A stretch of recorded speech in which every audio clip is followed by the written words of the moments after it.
Hello, gorgeous folks. Just want to come in and talk today about the recent Mars Saturn square. It actually happened yesterday, November 11th.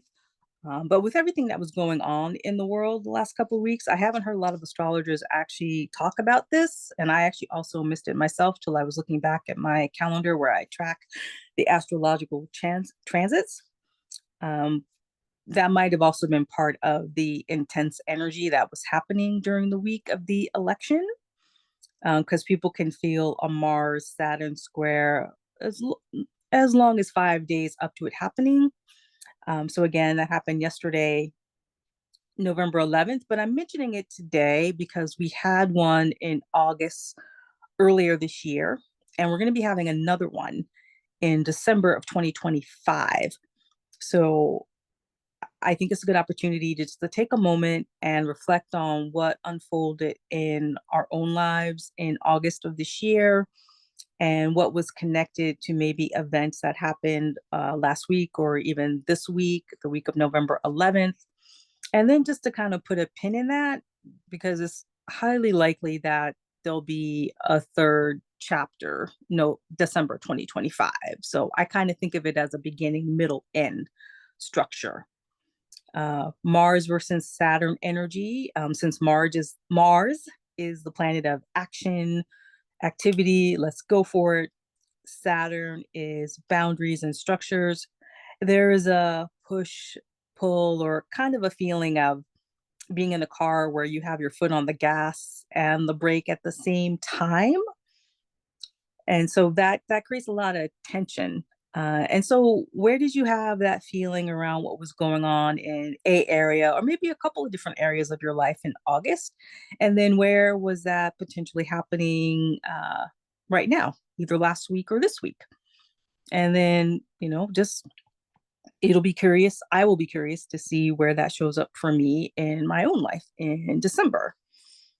For me, it was around really trying to focus on what direction I wanted to take my own business in and how I wanted to incorporate working with the moon and astrology.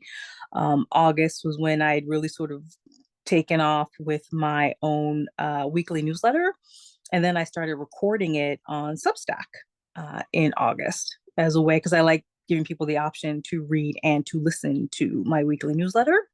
And now it's led to this opportunity to build out this YouTube channel, because often with each of my newsletters, I had so much more that I wanted to say, but I knew it was way too much content for a weekly email or a weekly blog post. And so now I'm putting that content into the YouTube channel, excuse me, where people who are part of my membership can enjoy that, and also or people who just follow me here on YouTube. Let's see what I also want to focus on here. Well, the Mars Saturn square can also help us learn patience and how to strengthen our foundation. It's very similar to the message I had yesterday. This is also another good checkpoint. It's a great time to be revisiting our goals, set boundaries, simplify tasks, figure out what we really want to focus on, what matters over the next few months. Maybe you decided what you wanted to prioritize this past August, and now you're looking at the next level of that commitment. And then maybe in December 2025, you'll see that it's gone to a whole new level of commitment. That's one way that might play out for people. Let's see, what else do I want to talk about here? I'd like to offer some tips on grounding and staying focused. So let's embrace slow progress. And actually, November in particular can be a time where people are really hard on themselves. We're starting to look at what we want to have happen in the upcoming year, 2025. And as we move closer to being around friends and family for the holidays, often in November, people can begin to look at, oh my God, I haven't done XYZ for 2024. And, I said I was going to do this and I said I was going to do that. And I'm such a bad person. And oh my God. And how am I going to go into 2025? And, that whole spiral. Let's not do that to ourselves. Let's take time to focus on everything we did accomplish And I also feel like just post pandemic, we need to really congratulate ourselves on what we've done because it's been so hard emotionally, so many ups and downs. And unfortunately, 2025 is just going to be faster and more intense. And we really need to develop the ability to feel our feelings, be depressed, be angry, be frustrated, feel level to the ground, and then find a way to scrape ourselves up off of the floor and start again. Because in many ways, we have been doing that since 2020. So acknowledge that. Give yourself credit for that you've already been developing that skill. And it's feeling more intense because the necessity for it is more intense. And you have the strength and the skills to do it since you've already been doing it. So let's acknowledge that. And if you got anything accomplished in the last few years, it's extraordinary because it was really hard. It was really, really hard. So I want to invite us to celebrate that we went through hard times and we figured it out and we're getting better at it every day. And we will continue to get better at it each and every day. So let's hold that as our context for ourselves and what we plan and what we do. The other piece of this equation is energy boundaries. Let's begin to get stronger at that. Um, if there are bullies in your personal life, in your work areas, in your family, this is the time to really begin learning how to stand up to them.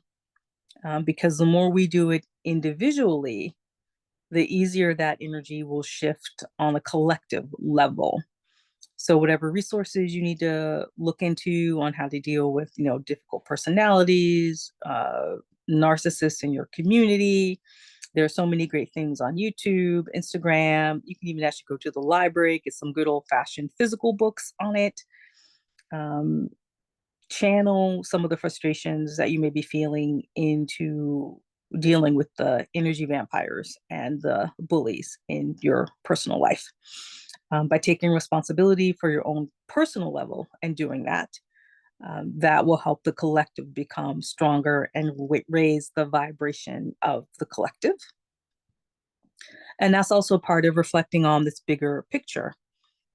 We're learning where we're growing and we're seeing where we need to reach for balance. I'm not someone that necessarily believes in balance. I believe in harmony. I think things ebb and flow. And so sometimes, something has to be more intense or more strong than something else. I think there's always an energy dance between things. I don't think anything's ever going to be quote unquote equal or in balance. I just think we can get to a space where that dance with harmony feels easy, or there's a level of acceptance around that dance of harmony. And let's see if there's any other thing I wanted to say. Yeah, we're in a phase where we're building long-term success, building that foundation for that.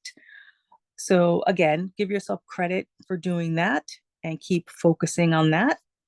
And also, if you have any questions about anything I've said, if you like this, please, definitely like the video. Please subscribe to the channel. That really supports me and helps me get this message out to other people. And let me know what it's been like for you in the comments, and maybe, the last few years since the pandemic. What are your examples of developing resiliency? How do you feel about the concept of harmony? And what are you proud of for having accomplished or gotten done in this past year or the last few years? And what are you celebrating about yourself and your life and your world? Let me know. Again, easily yours. Bye now.